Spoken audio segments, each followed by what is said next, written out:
Hi, I'm Pastor Elaine, and I'm also a licensed marriage and family therapist and a coach. And I want to tell you a story about a day when I was about 8 years old. My mom had called me into the living room, and I thought I was in trouble for something. And so I walked down the hallway, and she was standing in the doorway of the living room. And I leaned up against the wall by the wall heater, and I could see my dad on the couch behind the newspaper. And she turned and she looked at me, and she says, "Your brother tells me that your dad's been doing stuff to you. Is that true?"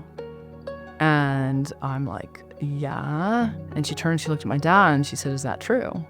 And he said, "I don't know what she's talking about." And he never looked up from the newspaper.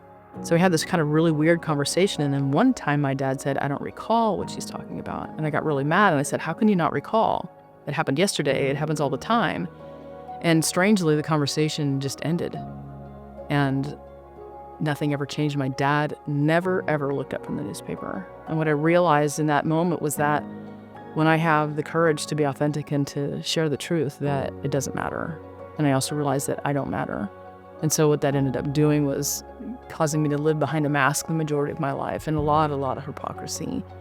And it really, when somebody lies to you or lies about you, it can mess you up. And it really messed me up. And I guess it wouldn't surprise you that I became a licensed marriage and family therapist and ordained pastor. And I definitely tell people that I'm just became a professional codependent. After all of my years of training and education and really even doing therapy for so long, I really felt like I could help anybody. I really did. But I realized that most of my clients would get stuck, and they would spend a lot of time, effort, energy, money coming to therapy, but they would still get stuck. And I was frustrated. And one day I was sitting on my couch thinking, why does anybody over-identify with the most negative thing about them? And I heard two words, identity abuse. I'm like, what's that? Like, I would have never put identity abuse together because I'd heard of physical abuse and sexual abuse, but how does an identity get abused? And what I realized was that my identity that God had given me was abused in a profound way before I was even old enough to know I had an identity. And so I lived with that as my truth for the remainder of my life. And when I went back to my clients and started sharing that with them, they were getting amazing healing. They were making so much progress, and it was so much fun to share. And so I decided to take all of that and turn it into a course and say, how do I walk somebody out of this identity abuse into wholeness and healing from a biblical perspective?